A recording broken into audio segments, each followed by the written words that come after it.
Hey guys, tonight we dive into the dusty beginnings of Egyptian writing, where symbols crawl out from the shadows of practicality and sneak into the pages of history. Imagine yourself wandering through the bustling markets of ancient Egypt, maybe near the Nile, watching scribes scratch marks on papyrus with reed pens, translating everyday chaos into neat rows of signs. You probably won't survive this ancient bureaucratic maze without a good nap, or at least a crocodile dung sunscreen to keep the sun off your nose. But hey, more on that later. So before you get comfortable, take a moment to like the video and subscribe, but only if you genuinely enjoy what I do here. Oh, and while you're settling in, why not drop your location and local time in the comments? Now, dim the lights, maybe turn on a fan for that soft background hum, and let's ease into tonight's journey together. You trudge back to the dawn of recorded history, where writing first creeps from the realm of oral tradition and practical tallying. It's not poetry or epic tales yet. No, those come much later. Instead, writing begins as a simple tool to keep track of goods, debts, and deliveries. Picture an ancient Egyptian merchant or government official anxiously watching their store of grain or livestock, wanting to make sure no one cheats or forgets. So scribes start making marks, symbols representing quantities, items, or owners. This early proto-writing, appearing around 3200 BCE, is the seed of a system that will grow into the complex hieroglyphic scripts known for centuries. Historians still argue whether these symbols developed entirely independently in Egypt or were influenced by earlier writing systems like those in Mesopotamia. But what's clear is the uniqueness of Egyptian writing's pictorial style. Those beautiful detailed hieroglyphs that look like little drawings of birds, eyes, or snakes. These weren't just cute decorations. Each sign had a purpose, often representing sounds or concepts, and the very act of writing itself became sacred, tied deeply to the gods and the power of order over chaos. In this early phase, writing isn't a mass skill. It's tightly controlled, mostly the domain of scribes who serve the temples and rulers. Their job is to record offerings, land ownership, and royal decrees. The earliest inscriptions are found on pottery shards and ivory tags attached to goods, almost like ancient price tags or shipping labels. Imagine holding one of those, a small, cracked piece of history that was once a vital link in the chain of commerce. Interestingly, some of the earliest writing includes not just practical info, but magical and religious symbols, suggesting that scribes already understood writing as more than just bureaucracy. Writing was a way to capture the power of the spoken word, to make divine commands eternal. This dual role, practical and mystical, will shadow scribes throughout Egyptian history. You might be surprised to learn that the process of creating these symbols was far from easy. Papyrus, made from the Nile's reeds, is fragile, and the ink came from soot mixed with water and gum, sometimes with strange additives like crocodile dung. Yes, ancient Egyptian scribes used crocodile dung to thicken ink, a bizarre but effective choice. It also added a certain je ne sais quoi to the whole writing experience, although probably not the scent. You can almost hear the squelching of reed pens, the scratching on papyrus, the occasional cough or sneeze in the dusty rooms where scribes worked. Their tools and materials were as much a part of the process as the words themselves. This hands-on experience tied the scribes closely to the natural world around them. From the river reeds to the ink's curious ingredients. Early scribes had to master not just the symbols, but also the conventions of layout and composition, creating orderly columns of text that balanced meaning and aesthetics. The famous Book of the Dead would come much later, but its ancestors began with these early inscriptions. Even back then, scribes were artists and priests in one. One quirky tidbit. Some scholars have noticed that early Egyptian writing sometimes uses the same symbol to mean very different things depending on context. Kind of like how we say bat could mean an animal or a piece of sports equipment. This has led to debates about whether scribes relied heavily on context clues or if the writing system was more flexible than we assume. Speaking of debates, historians still argue whether early writing in Egypt was primarily a top-down invention, imposed by rulers to control resources, or a bottom-up development by merchants and scribes themselves seeking order in trade. It's a classic chicken and egg puzzle, but points to how intertwined writing was with power and economy from the start. So, you settle deeper, maybe yawn, and picture this tiny beginning. A few lines on a pottery shard, the first spark of what will become an elaborate written culture. That's your starting point, the humble birth of Egyptian writing, a mix of necessity, magic, and a sprinkle of crocodile dung. It's boring enough to lull you toward sleep, but rich with the promise of secret scribes would guard for millennia. You slide right into the world of scribes, the oddly elite but somewhat strange caste that kept ancient Egypt's bureaucratic wheels greased and grinding. Scribes weren't kings or warriors. They didn't parade around with shiny weapons or gigantic pyramids bearing their name. Yet somehow, they wielded immense power just by wielding their pens. You're about to discover why these pen pushers were both revered and a little bit peculiar, like the office nerds of ancient civilization who secretly ran the place. First off, scribes belonged to a rarefied social class, elite in education and status, but also, strangely, servants to the system. Their skills set them apart in a largely illiterate society, where reading and writing were not just rare talents, but near mystical powers.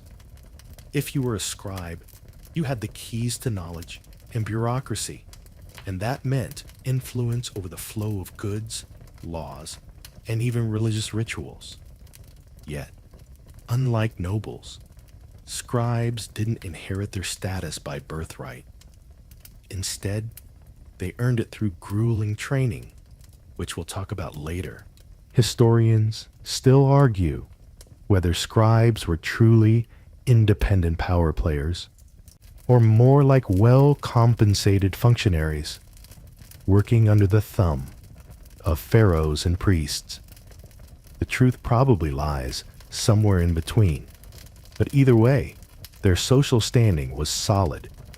In fact, scribes often enjoyed privileges ordinary folks could only dream of: exemption from manual labor, better food, comfortable housing, and access to education, and the inner sanctums of temples and government offices. But scribes also had a quirky duality to their role. They were both respected and mocked. Some literary texts poke fun at scribes, portraying them as pedantic, stuffy, or even lazy, like the ancient Egyptian version of that guy who never stops correcting your grammar. Imagine overhearing a joke in a scribe school about how they sit all day, smudging ink, and only get tired because their brains hurt from thinking too hard. That's probably why they had ritual breaks to escape monotony, though no one admits to those openly.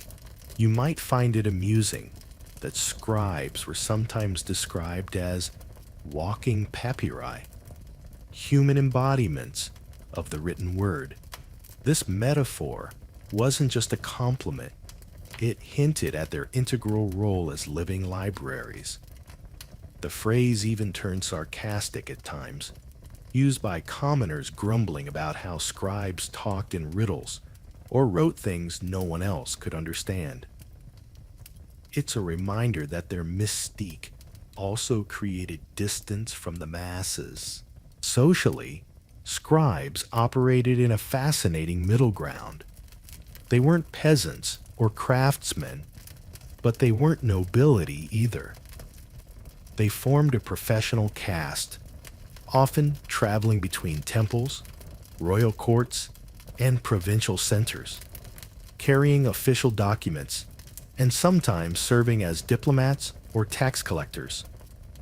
You can think of them as the ancient equivalent of civil servants, but with better pens and way more divine backing. Speaking of divine backing, scribes were often seen as the human face of divine wisdom, linking heaven and earth through the sacred act of writing. This gave them a near priestly aura, which added to their social prestige. Pharaohs themselves relied heavily on scribes to manage their vast bureaucracies and communicate with distant governors. So, the scribe's pen was not just ink on papyrus. It was a tool of governance, law, and cosmic order. One of the more curious facets of their social standing was their relationship with artisans and craftsmen.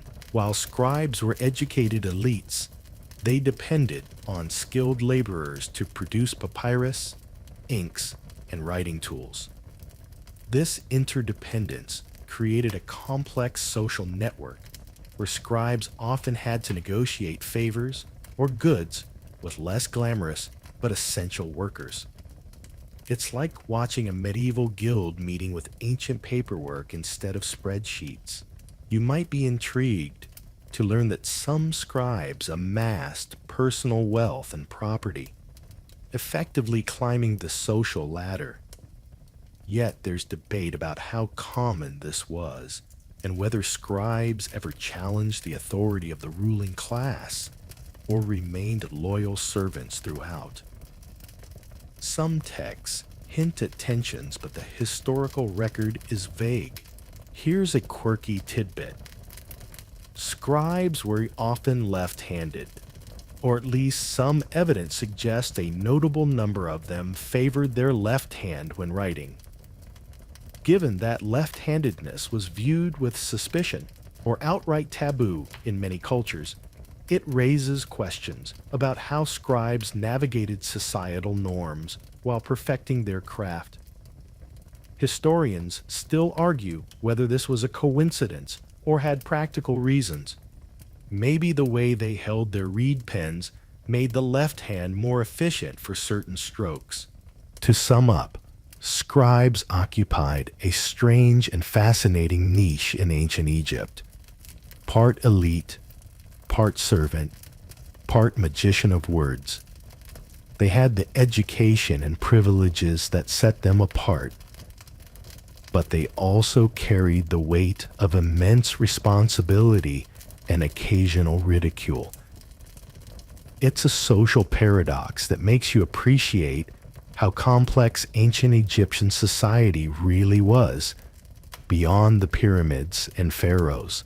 So, next time you struggle to send an email or fill out a form, remember the scribes, ancient pros who made paperwork an art form, while secretly being the unsung power brokers of their time.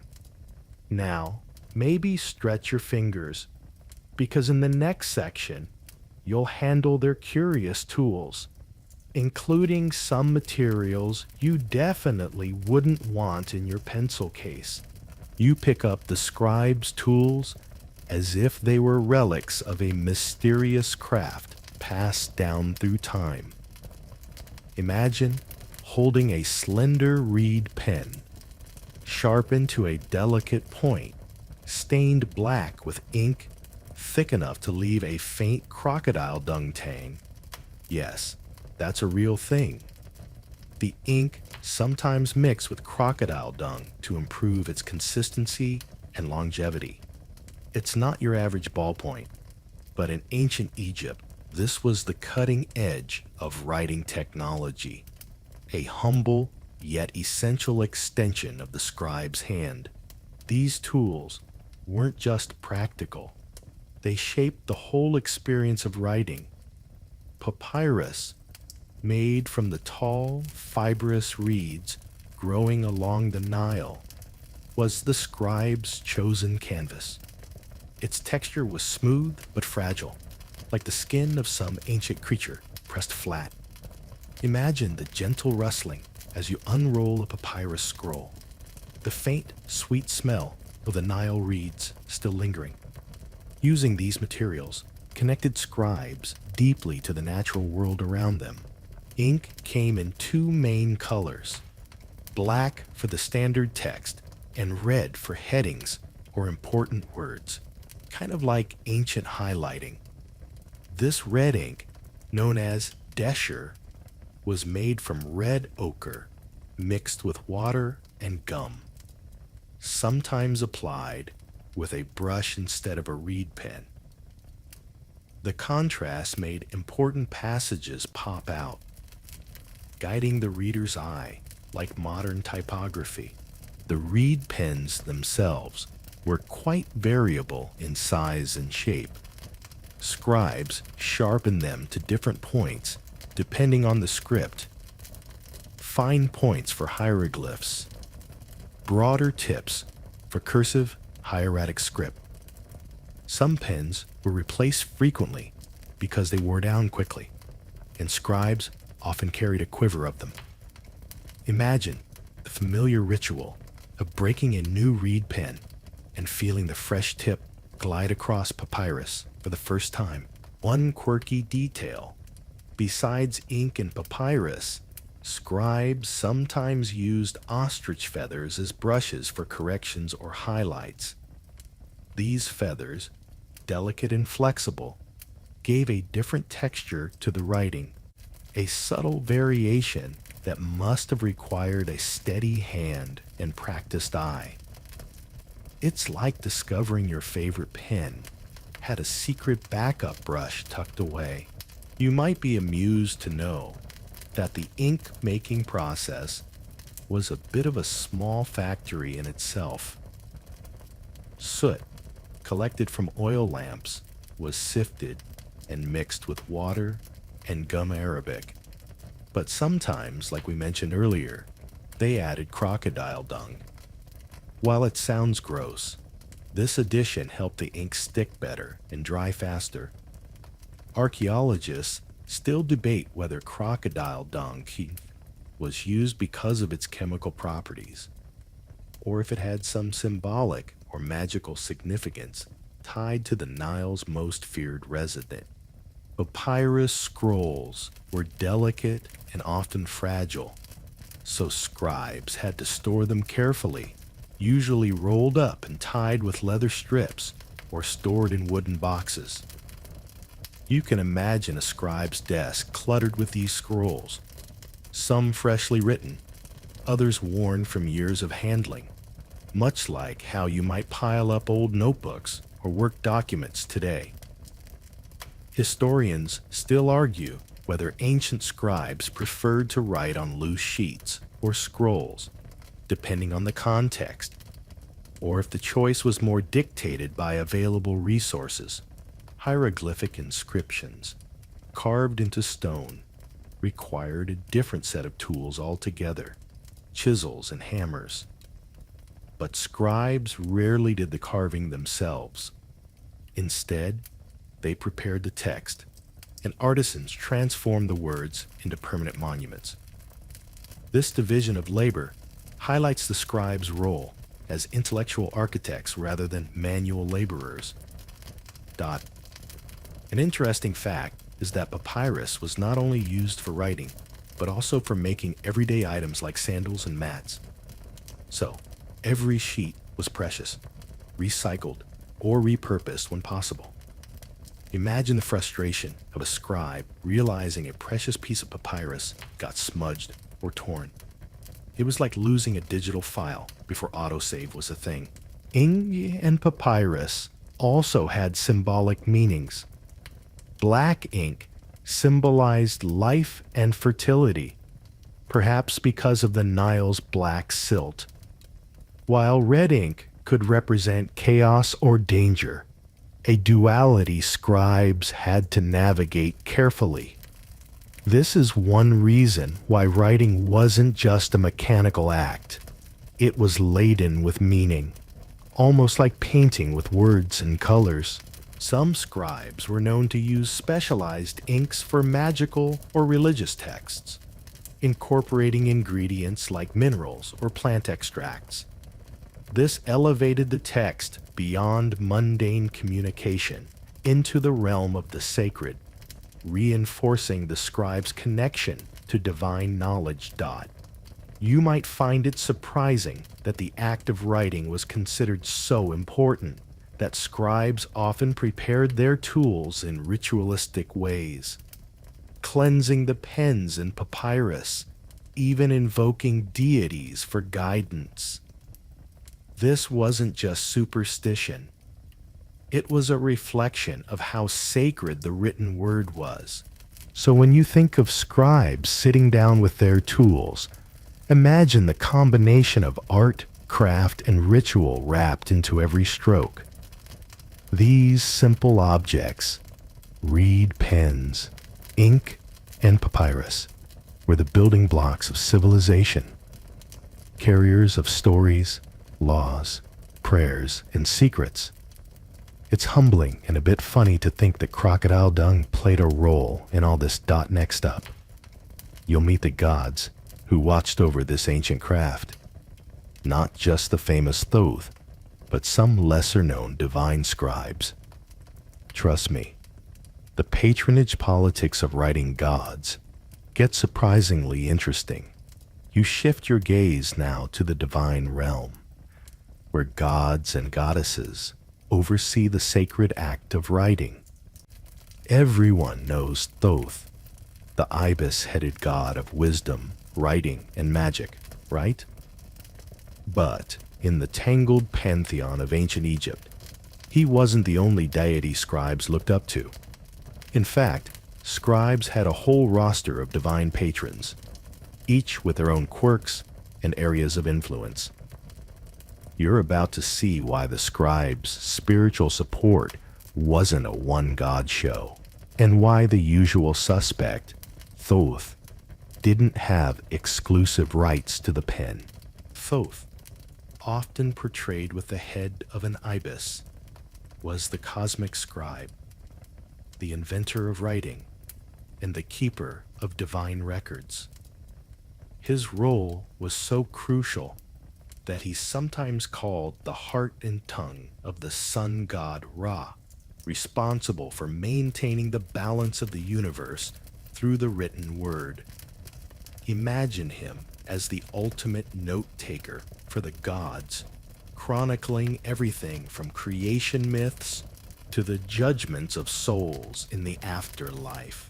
Historians still argue whether Thoth's identity as the god of writing was a late development or rooted in earlier myths. Some scholars suggest he started as a moon god, whose association with timekeeping naturally extended to writing and knowledge.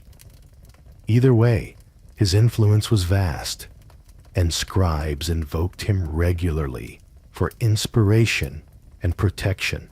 But here's the twist. Scribes also revered other gods connected to writing, knowledge, or measurement. For example, Ma'at, the goddess of truth, justice, and cosmic order, was essential to scribes' work. Writing wasn't just about recording facts. It was about preserving Ma'at's harmony in society.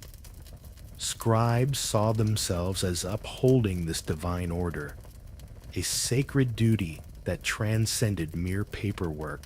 Then there's the less obvious, often overlooked goddess Seishat, whose name you might not have heard, but who played a vital role as the scribes' divine patroness.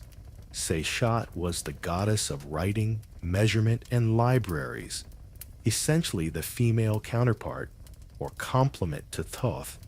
She was depicted wearing a leopard skin dress, holding a palm stem marked with notches symbolizing years, a calendar, or record keeping. You might find it surprising that Seishat's role was sometimes more directly tied to scribal work than Thoth's. In temple reliefs, she's often shown recording the pharaoh's deeds, measuring land boundaries, and overseeing architectural projects.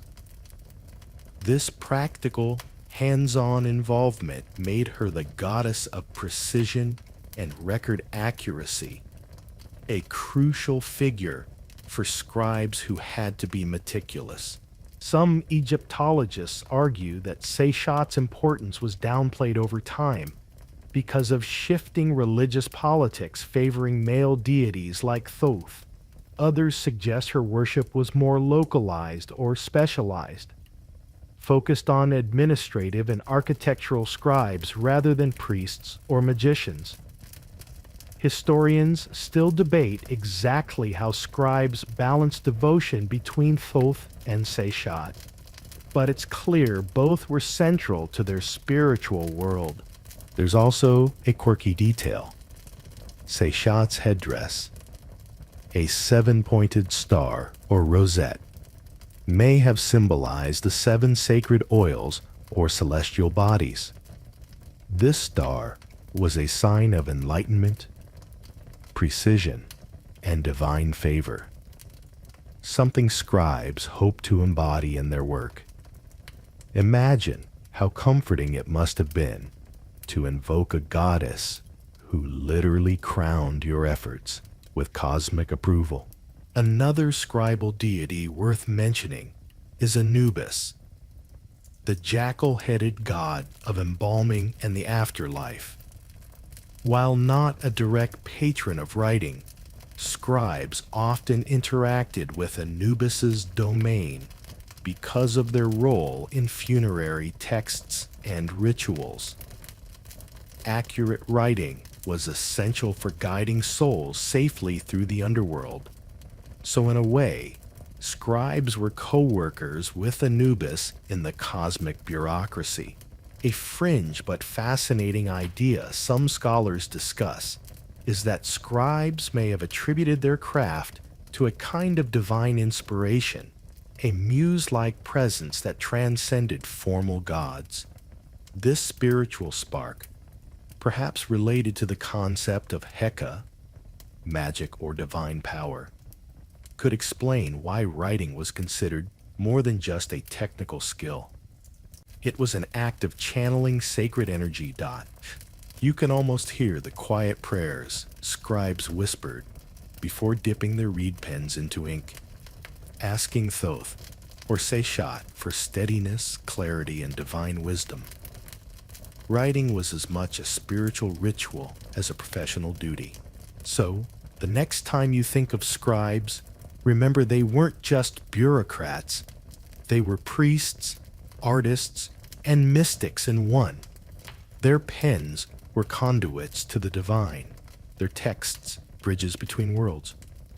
But if Thoth was the celebrity god of writing, Seishat was the backstage star, quietly ensuring every word was measured, recorded, and blessed. Next comma, you'll meet Seishat herself, the often unsung patron goddess whose story is as intriguing as the scripts she inspired. You move deeper into the shadows of ancient Egyptian divinity, past the more famous deities, and there she is, Seishat. Mysterious, poised, and oddly underappreciated for someone who is arguably the original goddess of scribes. While Thoth gets statues, temples, and even shout-outs in pop culture, Seishat hovers just outside the spotlight, like a genius behind the scenes, quietly holding everything together. You're about to step into her world, and trust me, it's more ruler and quill than thunderbolt and glory. Seishat, whose name can be translated loosely as she who scrivens or female scribe, is one of the earliest known deities associated with writing and record-keeping.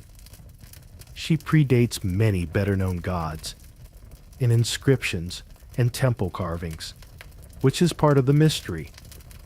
Why did she fade into the background over time? Historians still argue whether she was absorbed into Thoth's mythology or deliberately sidelined due to shifting religious priorities in a male-dominated priesthood. But back in the Old Kingdom, Seishat wasn't just around. She was essential.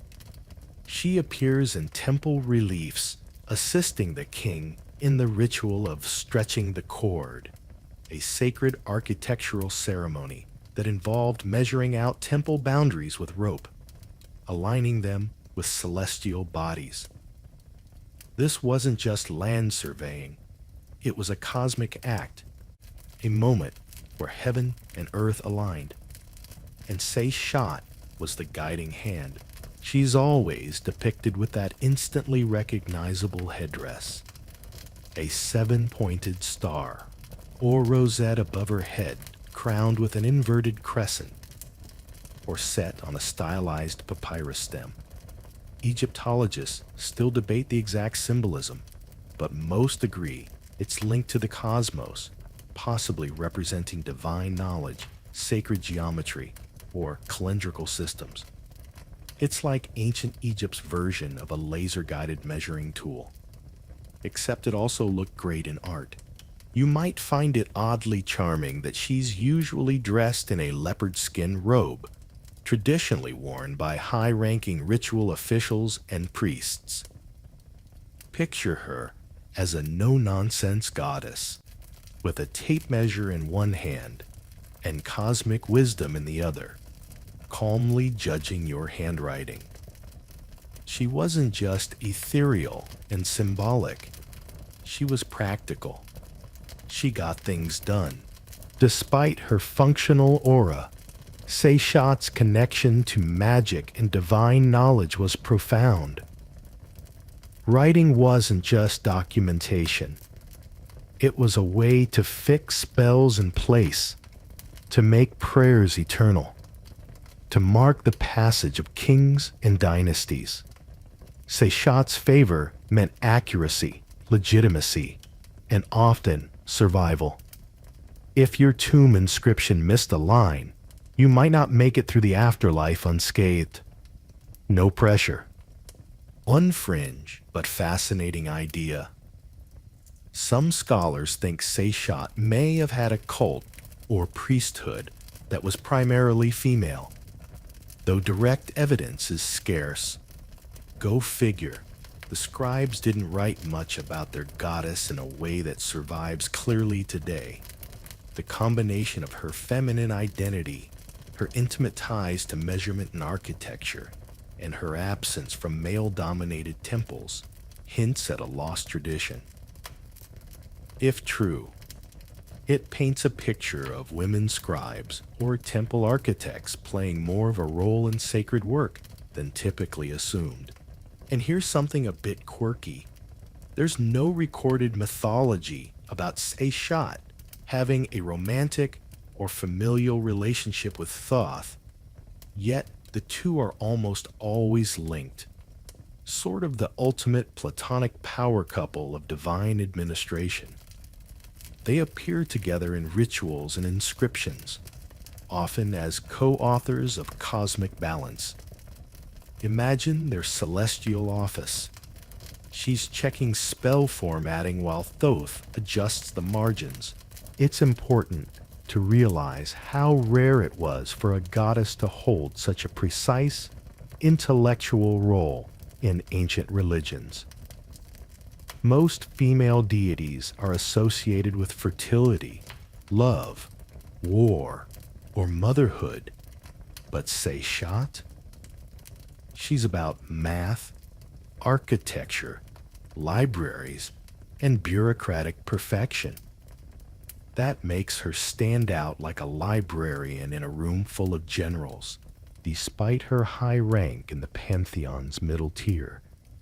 Seishat never had a dedicated temple that we know of. This omission might seem shocking, but it speaks to how her worship was integrated into broader state rituals. She was everywhere but nowhere, etched into stone, mentioned in passing, present at royal jubilees and building dedications, but not front and center in worship like Isis or Hathor.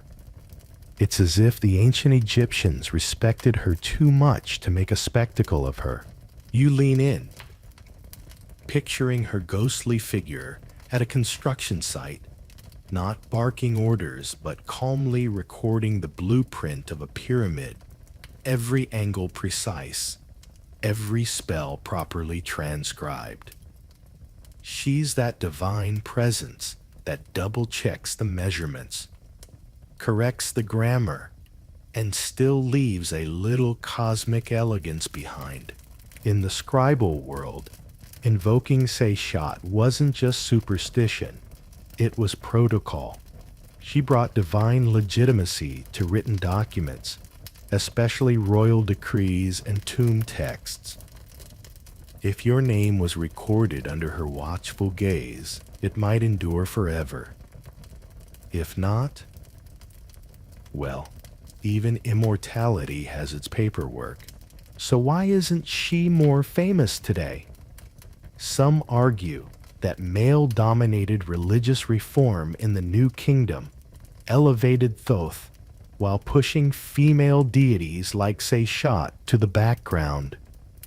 Others think her practicality just didn't translate well into mythic storytelling. There are no great legends of her slaying demons or weeping rivers of stars, just endless, accurate, beautiful records.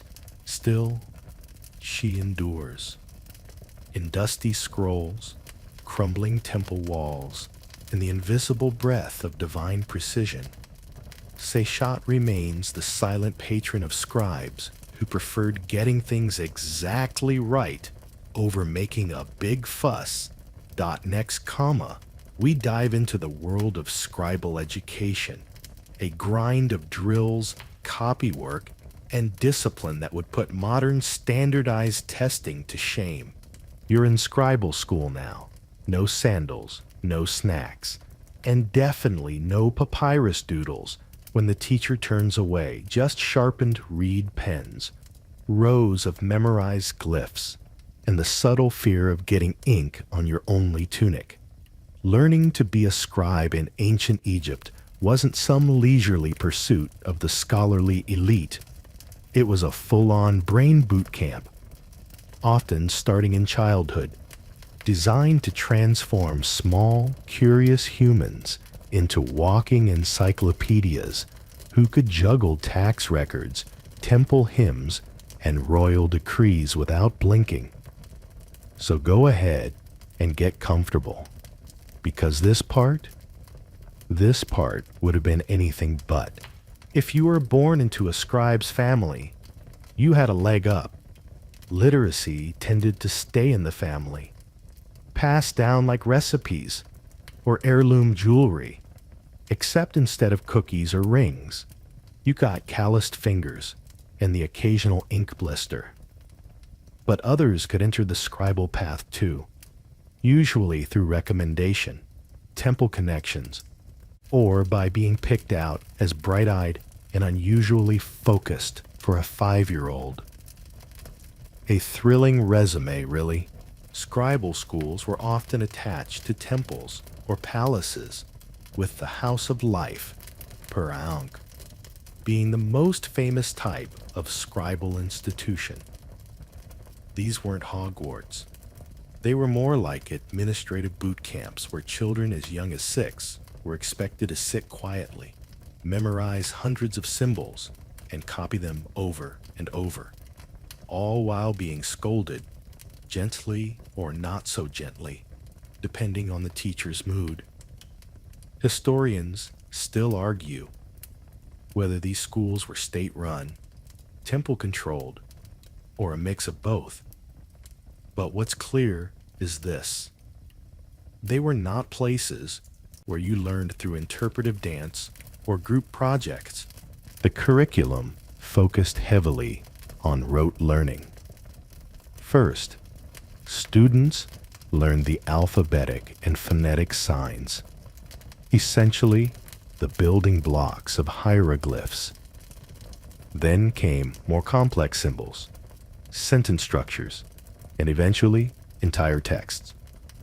Copying was the name of the game. You copied prayers, hymns, tax records, cautionary tales, or if your teacher was feeling ironic, long lists of reasons why the life of a scribe was better than being a farmer or a soldier. One of those texts, the Satire of the Trades, is particularly famous. It basically reads like an ancient Egyptian infomercial. It paints the scribe's life as infinitely superior to every other job. Do you want to avoid digging ditches? Tired of being bitten by crocodiles as a fisherman?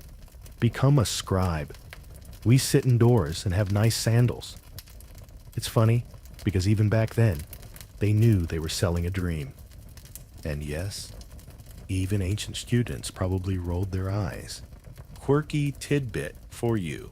Some scribal training included writing insults or proverbs repeatedly, which was a clever way to build vocabulary and rhythm.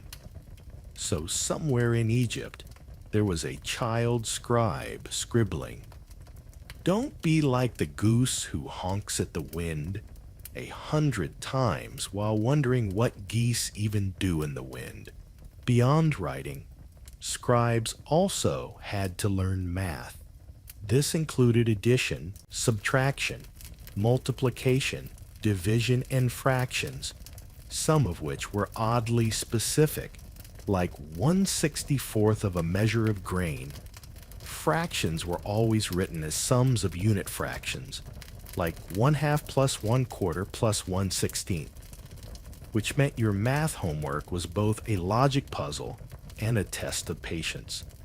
Scribes also had to memorize standard rates for taxation, measurements for grain, and formulas for calculating field sizes or pyramid volumes. So yes, they really were ancient accountants, but with better calligraphy. The teaching process itself was not what you'd call nurturing. Disobedient or distracted students were sometimes disciplined physically. Papyrus rods and verbal lectures were standard motivational tools. One surviving text even reads, "The ear of a boy is on his back. He listens when he is beaten." Not exactly Montessori. Still, over time, students advanced from simple signs to composing letters, legal contracts, and literary works. Graduating from scribal school meant you weren't just literate, you were trustworthy. You could be entrusted with secrets, gold inventories, temple land records, or even a pharaoh's final wishes. It was as if your brain had become a filing cabinet for the state. Historians still debate how standardized the education system really was. Some suggest there were vast differences between rural and urban schools, or temple-based versus court-based training. Others argue that there was a core curriculum that persisted for centuries with only minor regional tweaks. Either way, the scribes who made it through this ordeal came out sharpened, disciplined, and maybe just a little traumatized, but in a prestigious, employable kind of way. And what about the dropout rate? It's not well documented, but you can assume that many kids who started training never made it to full scribal status. The pressure was intense, the material complex, and the job required more than just memorization. It demanded perfection. A single slip in a legal document could spell disaster, or worse, a letter to a higher official with a spelling error. You'd never live it down. So here you are now, picturing a little scribe in training, hunched over a wooden board covered in practice glyphs, tongue poking out in concentration, surrounded by fellow students scratching away in almost perfect silence. Ink-stained fingers, stiff neck, dreams of one day writing something more glamorous than a shipment list for donkey feed. And yet, somehow, this grueling process built the backbone of ancient Egyptian civilization. Without scribes, nothing got recorded, nothing got taxed, nothing got remembered. And that memory, that's what made kings immortal and ordinary people legible to history. Coming up next, a sleepy walk through the daily life of a working scribe, from morning ink prep to afternoon temple gossip. And yes, they had their ways of sneaking in a little fun. The sun slides over the horizon, casting gold across the limestone temples and dusty courtyards, and you're waking up, reluctantly, alongside an ancient Egyptian scribe. Not a pharaoh, not a warrior, not some dramatic priest shouting about crocodile gods. Just a quietly powerful nerd with ink under his fingernails and a busy day ahead of him. You shuffle your feet into sandals, stretch out your writing hand, and get ready for a day that's equal parts bureaucracy, ritual, and probably some temple tea gossip. Scribes lived relatively comfortably for their time, often in or near temple complexes, palace compounds, or administrative centers. Their homes might be modest, but they had beds, wooden frames with headrests, decent food, and access to luxuries like beer, bread, and maybe even a honey date or two if they played their ink-stained cards right. Their status exempted them from most physical labor, which alone made them the envy of every sunburned farmer within 10 miles. You start the morning by prepping your tools. Reed pens get trimmed. Papyrus is unrolled and smoothed flat. Ink cakes, one black, one red, are softened with a bit of water. You check the alignment of your characters from yesterday's draft, frown at one smudged glyph, and very possibly mutter something that would have gotten you in trouble at scribal school. Writing wasn't just an art, it was precision work. One wrong stroke, and someone's name might end up as a prayer for a goat instead of eternal life. Daily assignments varied depending on your station. Some scribes worked in temples, transcribing religious texts, tracking offerings, or composing ritual invocations. Others served the state, documenting taxes, census reports, land ownership, or distributing grain from the central granaries. And then there were the personal scribes to high-ranking officials, or even the pharaoh, trusted confidants who handled everything from sensitive political correspondence to dictating royal speeches. Imagine being so important your entire job was writing passive-aggressive letters for the king. You'd think it was all solemnity and ink fumes. But here's the thing. Scribes had their moments of fun. Between the serious records and legal proceedings, they'd sometimes sneak in humorous or sarcastic marginal notes, little doodles, jokes, or pointed side comments about their superiors. One surviving ostracon, a pottery shard used for writing, contains a rough sketch of a pharaoh being, shall we say, less than majestic, riding a horse backward. That's the ancient equivalent of drawing your boss with devil horns in your notebook.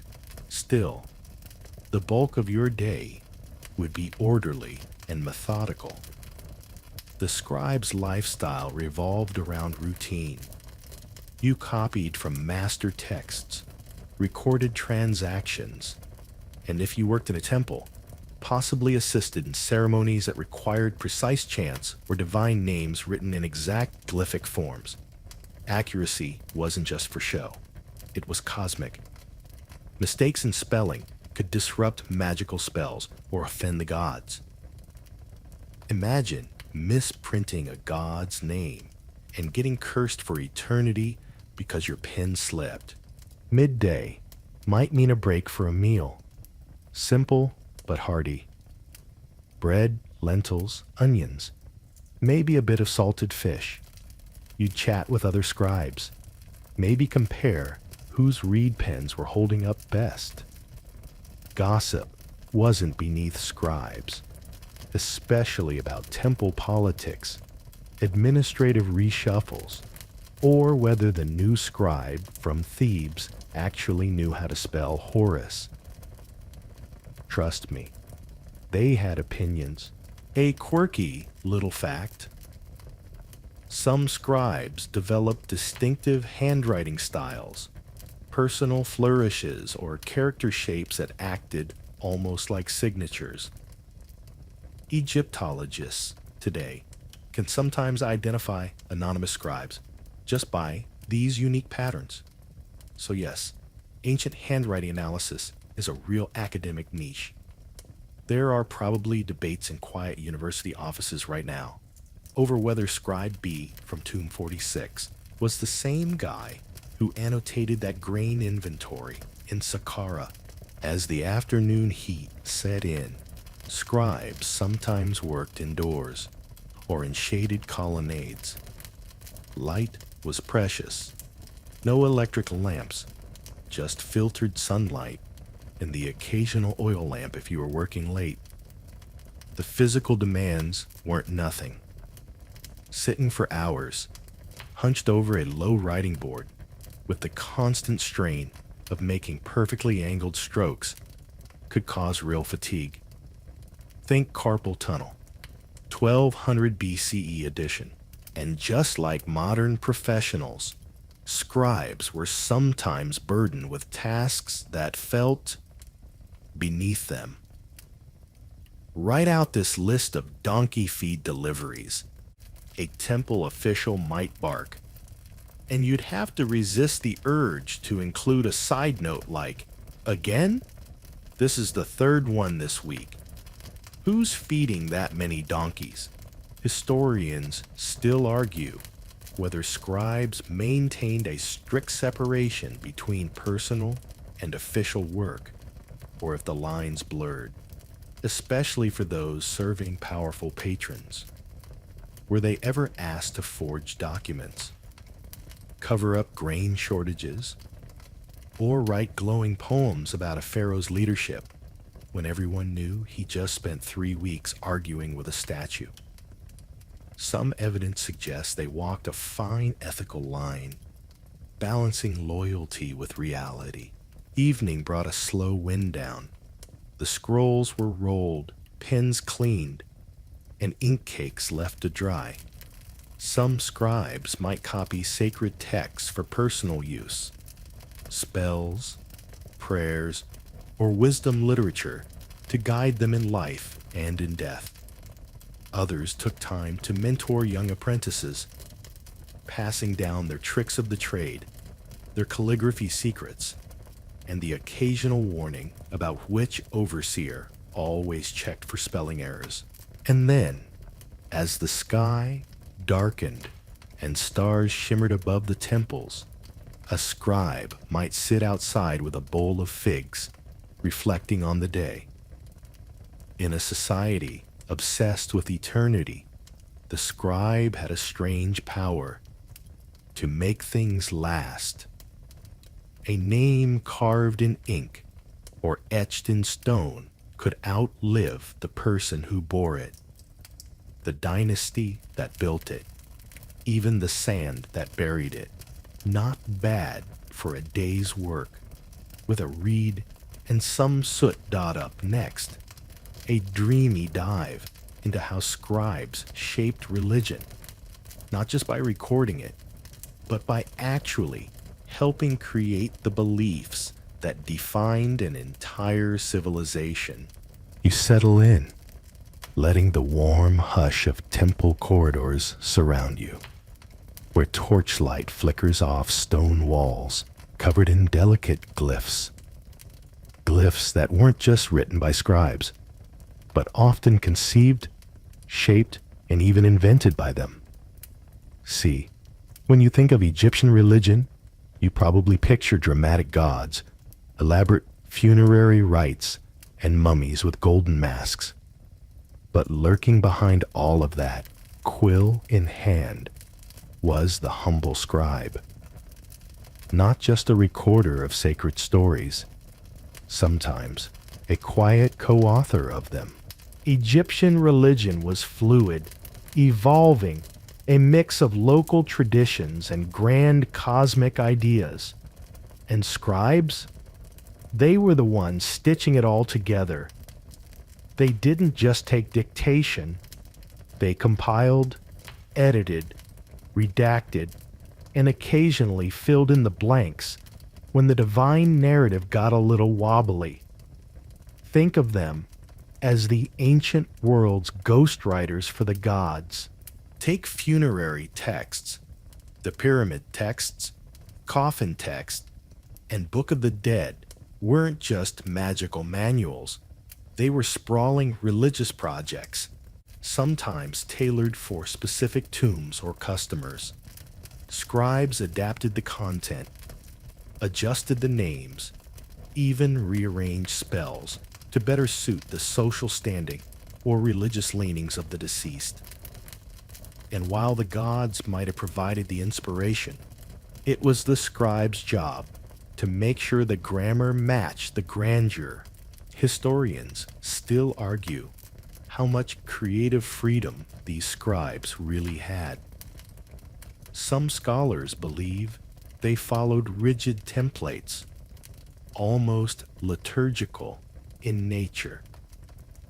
Others think scribes functioned more like composers or editors, given leeway to interpret traditions, revise older versions, or even introduce entirely new ideas under the guise of ancient wisdom.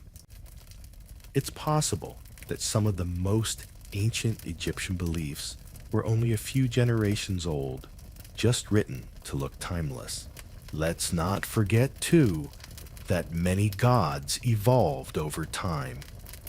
One quirky example: the god Amun started out as a relatively obscure local deity, but eventually merged with Ra to become Amun-Ra, the king of gods.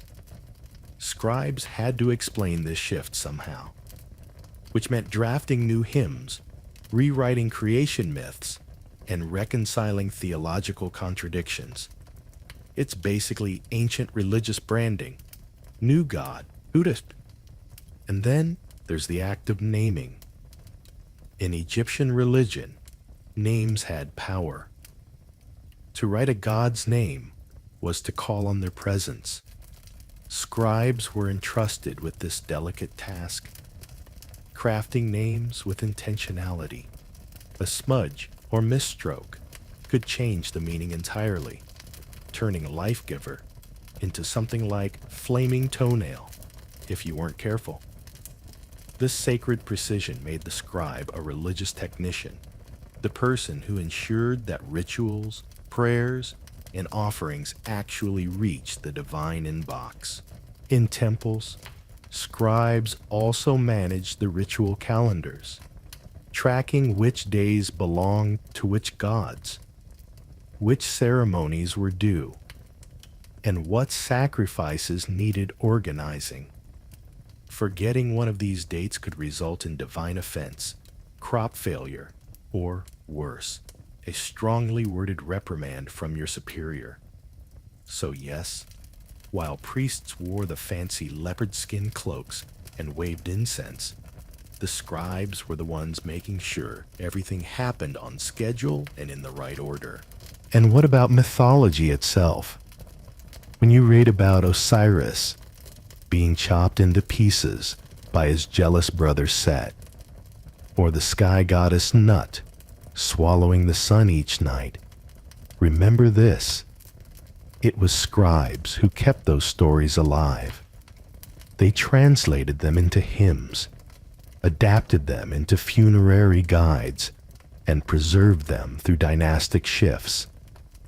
Without them, the myths might have flickered out like oil lamps in a sandstorm. One particularly fringe theory: some scholars speculate that certain mythical spells found in temple walls were actually invented whole cloth by temple scribes, either to fit a new political narrative or to reinforce a local god's prestige. So when a pharaoh suddenly declared that his city's patron deity had helped build the universe, you can bet there was a clever scribe behind that marketing campaign. And the scribes didn't limit themselves to sacred text. They also penned wisdom literature, those gently sarcastic, proverb-laced essays that warned young Egyptians to obey their parents, respect their teachers, and never trust a hippo. One famous example, the instruction of Ptahhotep, includes gems like, "Do not be arrogant because of your knowledge," which, coming from the people who literally invented civilization's user manual, is kind of rich.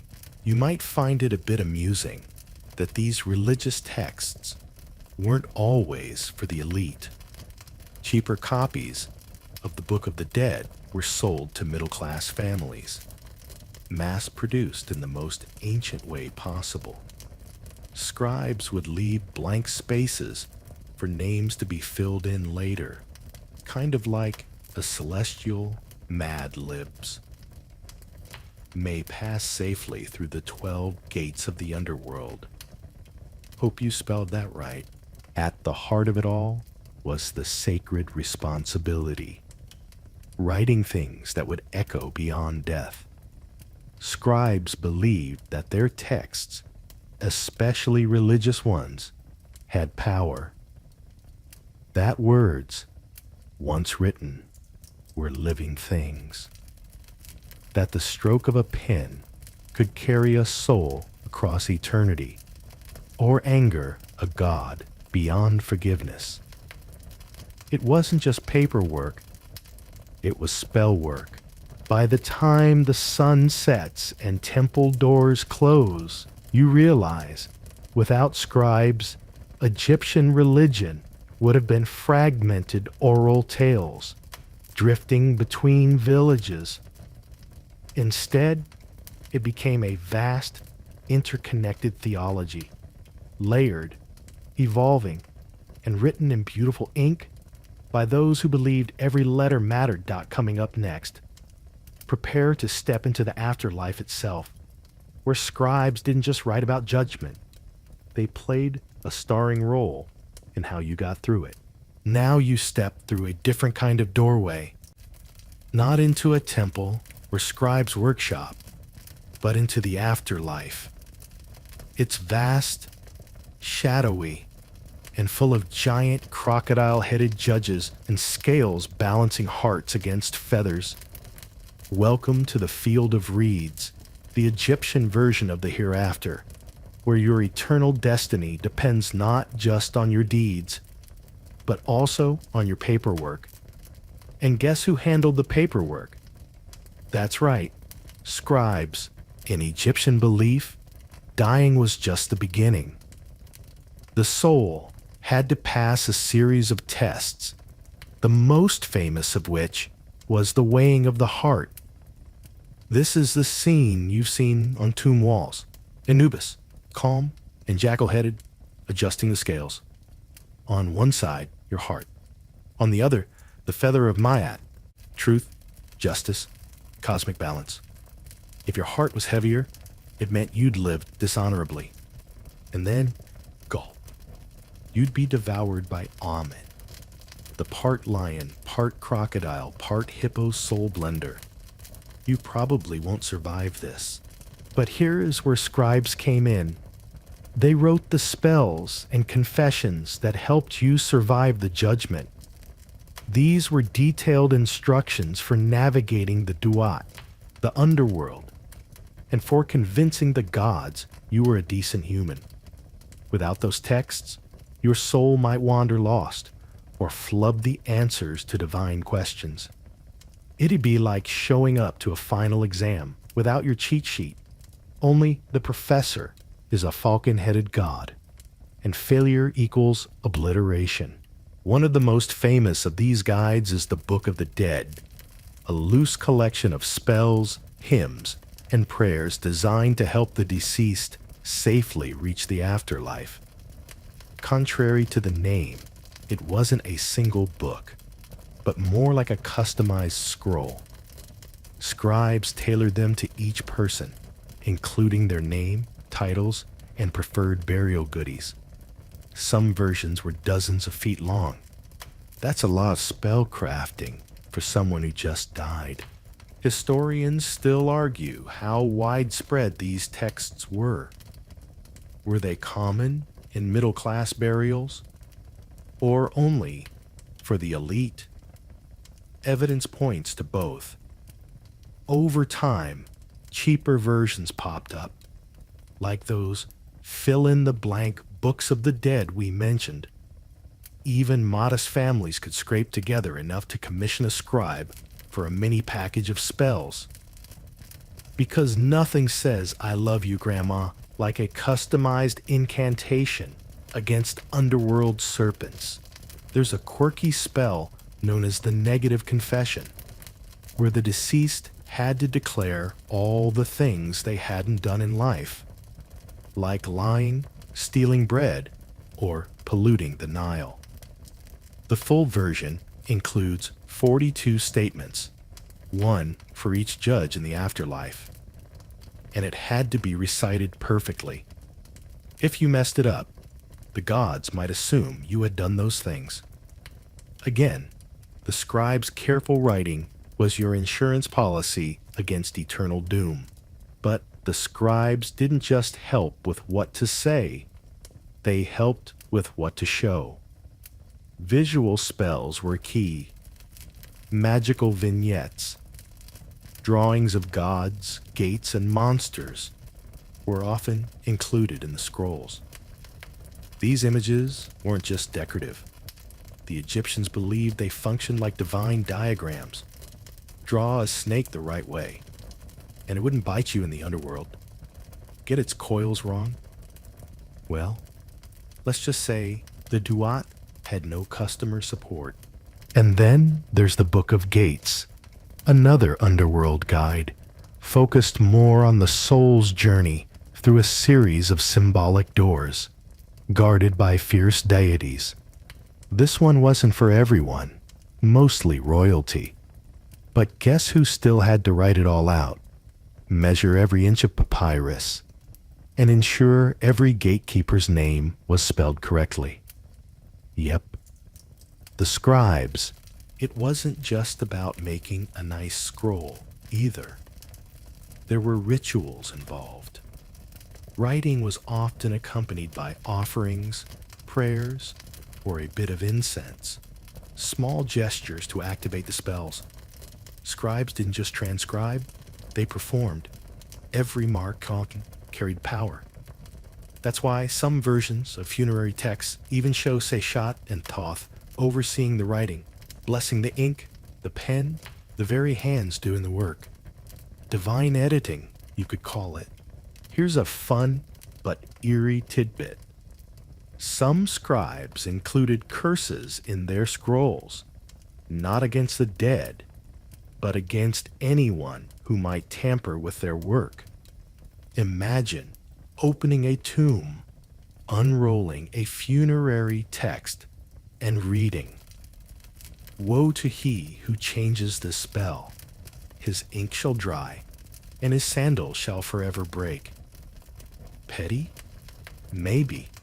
Effective? Absolutely. The scribe's importance didn't end with the scroll's completion. During burial, they might participate in rituals to bless the tomb or read sacred passages aloud as the body was sealed inside. Their voice was believed to awaken the spells, to prime the text for the soul's journey. Without this activation, the words might lie dormant, unused, pretty papyrus with no magic in it. And here's where it gets extra mystical. Some scholars think scribes viewed their work not just as a profession, but as a kind of soul craft. Every glyph they drew was part of a cosmic language. Each line of text a bridge between the worlds. They weren't just preparing others for the afterlife. They were inscribing their own hopes for eternity, their legacy written in symbols that might outlive pyramids. So tonight, as you drift somewhere between sleep and waking, imagine holding one of those scrolls. Feel the texture of the papyrus, the weight of the words. You may not understand the spells or recognize the gods, but you know one thing. Someone, thousands of years ago, believed these words could carry a soul through death and into light. And it was a scribe who made that belief visible. Next comma, you'll eavesdrop on the scribe's temple secrets, where archives were hidden, scrolls were guarded, and sacred texts were whispered like forbidden spells. The temple corridors are quieter now, quieter than you'd expect for buildings that once buzzed with divine energy, ritual drums, and the occasional goat wandering off course. You drift deeper into their stone guts, where secrets were stored, not in golden boxes or sealed vaults, but in rows of papyrus scrolls and leather-bound ledgers. These were the sanctuaries within sanctuaries, the scribe's archives, sacred vaults of memory, power, and maybe a few juicy temple scandals. These archives weren't just dusty closets filled with receipts for barley rations. They were called the Permejet, or House of Books. Picture long, cool chambers tucked behind ritual halls, accessible only to those with the right titles and the right knowledge. No, seriously, there were likely passwords, hand gestures, or rituals just to enter. Forget a library card. You'd need divine clearance. Scribes kept everything here. Copies of religious texts, land ownership records, royal decrees, census rolls, astronomical calendars, even the names of donors who gave particularly shiny offerings. This was more than bureaucracy. It was a vault of civilization. If a pharaoh wanted to prove he had divine right to rule, chances are the evidence was stored in one of these quiet, ink-scented rooms. But here's where it gets interesting and a little conspiratorial. Historians still argue whether temple scribes edited these records over time, not just updated them, but tweaked the narratives, erased certain events, or glorified particular rulers.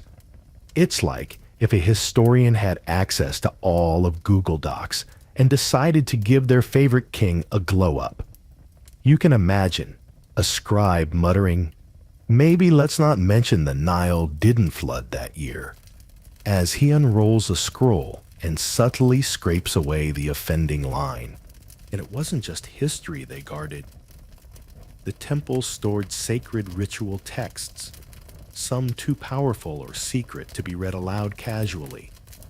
Only high-ranking scribes or priests could handle them, and even then, sometimes only during specific festivals or astrological alignments.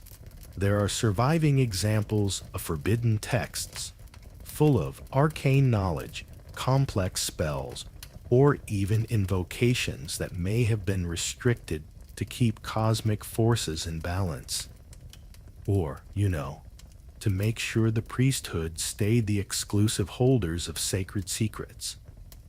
Tomato, quirky tidbit?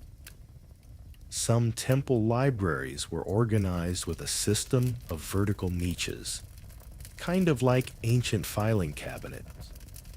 Papyrus scrolls were rolled, labeled with tags, and stacked in bundles. Imagine walking into one of these rooms, filled with the rustle of papyrus and the occasional scribal apprentice panicking because he misfiled a hymn to Ra under offerings miscellaneous. One of the most famous centers of scribal storage was the Temple of Karnak. Its archives were legendary, possibly housing astronomical charts, architectural records, and genealogies going back centuries. Sadly, most of these materials didn't survive. Papyrus is picky. It likes dry climates and stable politics, neither of which Egypt always had. But fragments remain, enough to show us the range and depth of what was once recorded. And yes, the scribes were aware of the power they held. To write something down was to give it permanence. To store it in the house of books was to say, "This matters." If the scroll wasn't archived, it might as well not exist. That's real authority, deciding what gets remembered. This brings us to Seishat again. Her presence loomed large in these temple libraries. She wasn't just the patroness of writing. She was the goddess of record-keeping, of architecture, and of memory itself. Her image often stood at the entrances of these sacred rooms, blessing the documents inside. She wasn't flashy, but she was always watching, probably judging your penmanship. Occasionally, scribes recorded supernatural phenomena in their official records, strange omens, unusual celestial events, or bizarre dreams reported by priests. Some scholars believe these were genuine attempts to understand the world. Others suspect the scribes were quietly preserving folklore or even inserting coded warnings. Either way, it shows how the line between myth and management was always a little fuzzy. Now, imagine you're a junior scribe, just promoted, entering the house of books for the first time. Your mentor hands you a worn scroll, labeled Inventory of Sacred Offerings, Year 17 of Amenhotep III, and you get chills. Not because of the divine presence, but because the handwriting is so perfect. You don't want to mess this up. One wrong glyph, and the high priest might accuse you of falsifying temple assets. And no one wants to be known as the guy who misplaced the goat statues. Of course, with power came tension. Some documents may have been deliberately hidden, misfiled, or even destroyed during political upheavals. Temples allied with the losing side of a civil war sometimes had their archives purged or defaced. This wasn't just history. It was weaponized memory. And scribes were the soldiers wielding styluses instead of swords. Fringe theory time. There's speculation that secret scrolls, especially those containing magical formulas or alternate cosmogonies, were hidden in temple walls or buried with key priests to keep them from falling into the wrong hands. Think of it as the ancient Egyptian version of encrypting your hard drive before exile.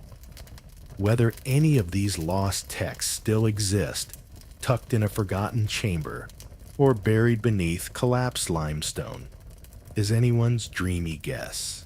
So here in the half-light of a temple archive, with the smell of dust and ink still fresh in your imagination, you realize that these rooms weren't just quiet. They were sacred. Memory lived here. Power lived here. And it was all held together by men and women who spent their days writing carefully, quietly, with the weight of eternity in every line dot next up. Scribes who pushed the limits. Those who took their skills outside the temple into politics, rebellion, and even acts of subversive creativity. You step outside the quiet temple archives now, blinking into sunlight, and for the first time, you sense the scribe's world wasn't all ceremonial ink and featherlight hieroglyphs. Some scribes didn't just record history, they interfered with it. They stepped beyond temple walls and scribal desks and entered the tangled mess of Egyptian politics, court intrigue, and outright rebellion.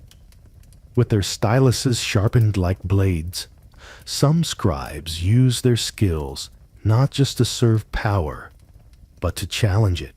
You wouldn't expect it from people whose job usually involved copying tax lists and transcribing hymns to beetle gods. But ancient Egypt had its share of scribes turned saboteurs. They had access. They had knowledge. And in some cases, they had serious opinions about how things should or shouldn't be run. One famous example comes from the later Ramesside period. You find yourself in a time of increasing corruption, grain shortages, and unrest. Temple wealth is getting siphoned, and records are getting accidentally altered.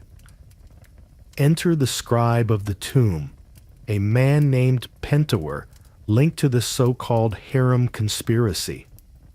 This juicy little plot involved an attempt to assassinate Pharaoh Ramesses III with an entire faction of palace officials, concubines, and, you guessed it, scribes.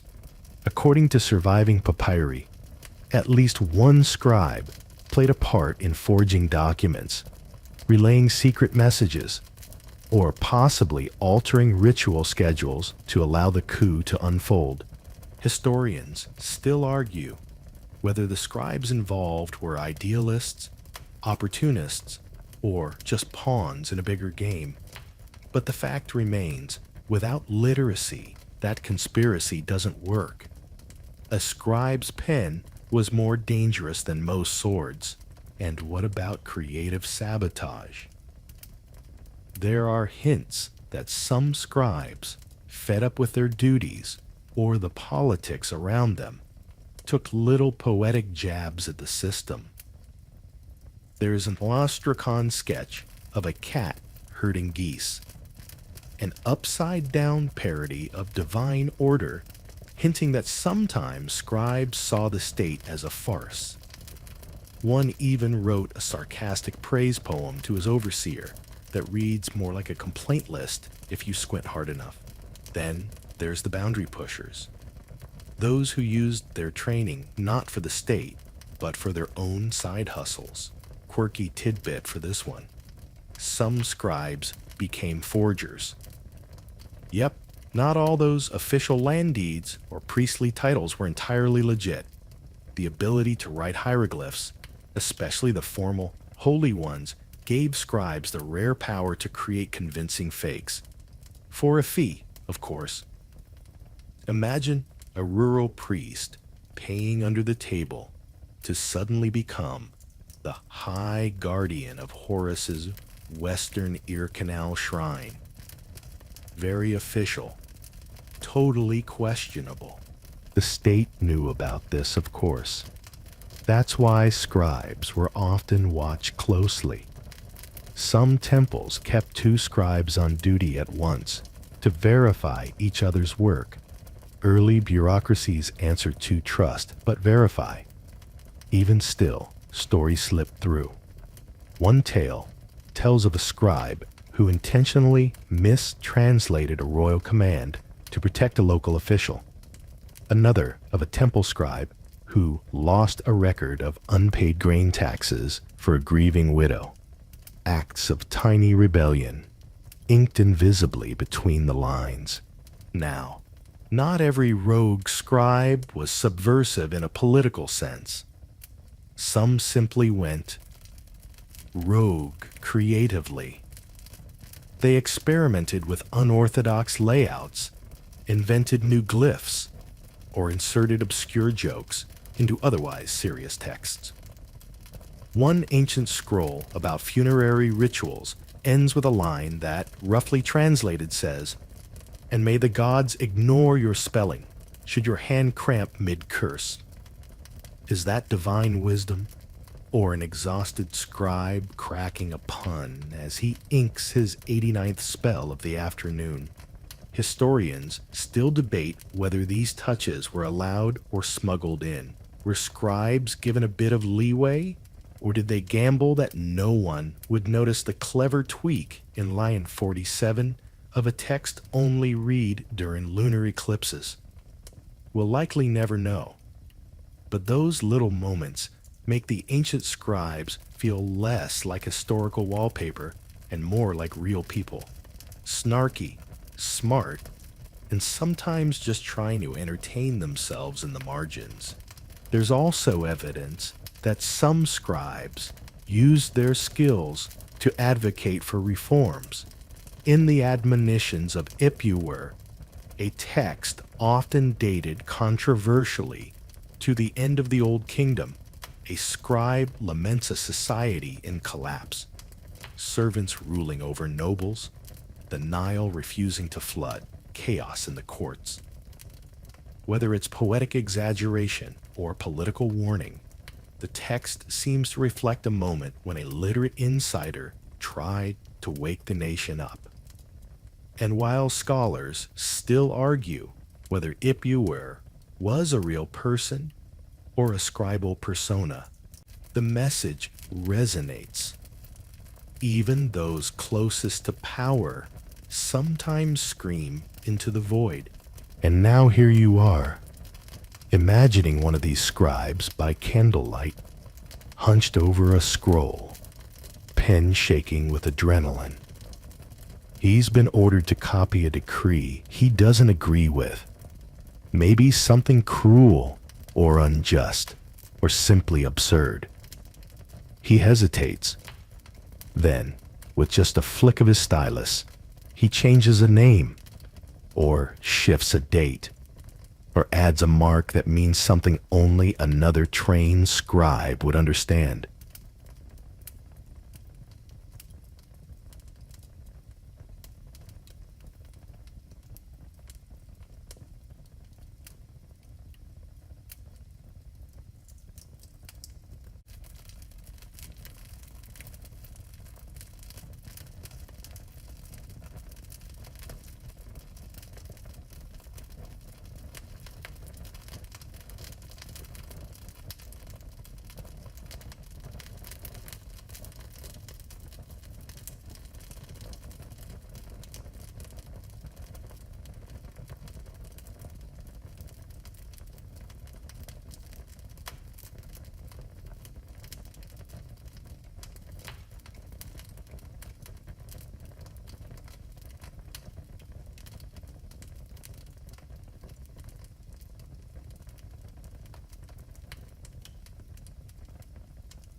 It's not much. It won't bring down a dynasty, but it's something, a whisper, a signal. Proof that even in a world of gods, kings, and massive stone monuments, the smallest rebellion can start with a single line of ink dot coming up.